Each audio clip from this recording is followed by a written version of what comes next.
Have you ever had a moment where the world keeps spinning for everyone else, but for you, it suddenly slows down, like someone pressed pause on your life just so you could absorb the pain in its rawest form? That's what happened to me that Christmas morning. The living room was filled with family, kids tearing into wrapping paper, the scent of cinnamon and pine heavy in the air, laughter echoing off the walls. Everything looked perfect, picture perfect, like one of those scenes you see in a holiday commercial. And then she handed me a small, neatly wrapped box with a bow, smiling at me with those soft eyes that had fooled me for years. "This one's from me," she said, leaning close, her voice carrying a sweetness I'd always trusted. I smiled, thanked her, and tucked the box onto my lap. But before I could tear the wrapping away, she was already moving across the room, pressing another box into someone else's hands. Him.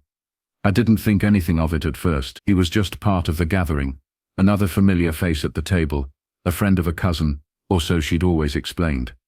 I had no reason to connect the dots yet, until he pulled the lid off his box, and inside was a leather wallet, sleek and expensive, the exact shade of brown she always said she loved. He held it up, grinning, saying how thoughtful it was. And then I opened mine, a wallet, the same wallet, matching down to the stitching, mine engraved with my initials on the inside flap. His engraved with his. The room didn't notice. They were too busy with toys and ribbons, and the kind of distractions that make holidays feel full. But I noticed. My chest tightened, my breath caught, and for a moment I couldn't move. My hand traced the leather like maybe I was imagining it, maybe it was some cruel coincidence.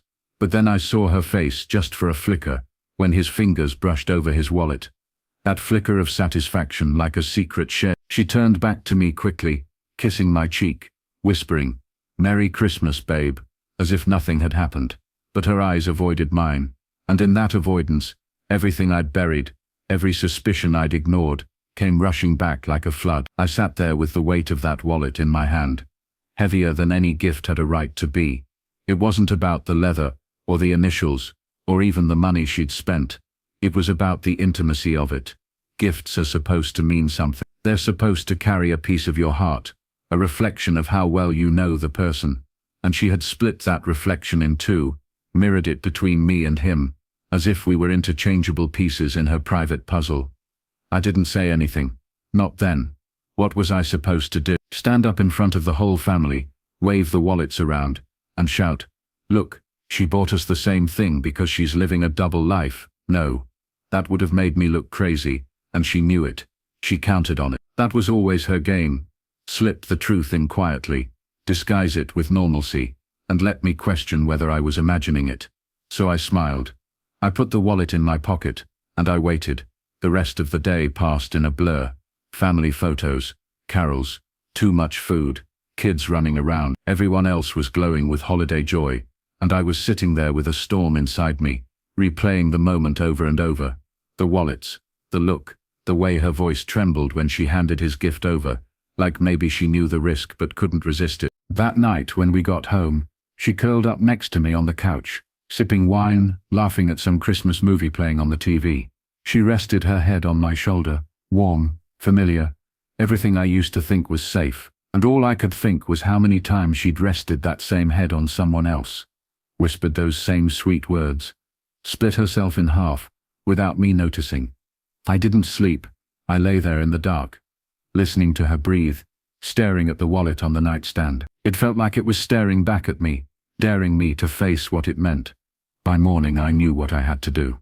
I started digging, quietly, carefully, not with accusations, but with patience. Because if there's one thing I learned from that moment, it's that she was too good at lying to be caught in words. I needed proof, hard proof, something she couldn't twist into paranoia or turn back on me. And I found it. Little by little, receipts tucked into her purse from shops I'd never heard of, matching his style, messages half deleted on her phone, but not completely enough to piece together dinners, meetings, excuses, and the biggest clue of all, a reservation confirmation buried in her email, for a weekend getaway booked for two, not under our names, but under hers, and his. Each discovery felt like a knife, but instead of killing me, it made me sharper, clearer. Because now I wasn't just suspicious, I was certain. I didn't confront her yet. Not when I first saw the receipts. Not when I found the emails. I held it in. I smiled when she kissed me. I listened when she told me about her busy days. And I even thanked her again for the wallet, because I wasn't going to give her the satisfaction of thinking she still had the upper hand. No, I wanted her to feel safe. I wanted her to keep slipping, keep thinking she was untouchable, until the moment I pulled the ground out from under her. And that moment was coming. I could feel it. That's where part 2 begins. Not with the wallet, not even with the first pieces of evidence, but with the decision I made to stop being the quiet, trusting husband she could fool with a smile, and to become the man who would end her lies in one strike, in front of everyone she thought she could keep in the dark. I remember the way the wallet sat on my nightstand, almost glowing in the dark, like it was mocking me. It wasn't just an object anymore. It was a symbol, a marker, the line between the man I had been and the man I had to become. Every time I looked at it, I felt the weight of what I knew but hadn't yet said out loud. She was asleep beside me, breathing softly, dreaming her dreams, while I lay awake in a nightmare she had built. That was the night I made the decision. I wasn't going to keep swallowing her lie. I wasn't going to wait for her to hand me a truth she'd never admit. I was going to take what I had, every receipt, every message, every look, and I was going to show her, in a way she couldn't spin or deny, that I knew. I didn't move rash. I spent the next weeks building the case, like I was preparing for trial, and in a way I was. Because when you're dealing with someone who lies with a smile, who cheats with the same lips that say I love you, you don't fight with emotion. You fight with evidence. I printed out the receipts I found crumpled in her purse, highlighted the ones from stores where she bought him shirts and cologne. I pulled the half-deleted texts from her phone, piecing together the ones that hadn't synced to the cloud. I even tracked down the confirmation email for that weekend trip she thought she had hidden in a folder named Work. The more I gathered, the calmer I became. Not because it hurt less, but because there was power in holding the truth. She thought she was in control, living 2 lives, slipping between them, without consequence. But I was the one building the story now, and I knew how it was going to end. The chance to reveal it came sooner than I expected. Her parents were hosting a post-Christmas dinner, one of those gatherings where everyone comes together to swap gifts they hadn't delivered on the day. She wanted to go badly, said it was important to her, that she wanted me there.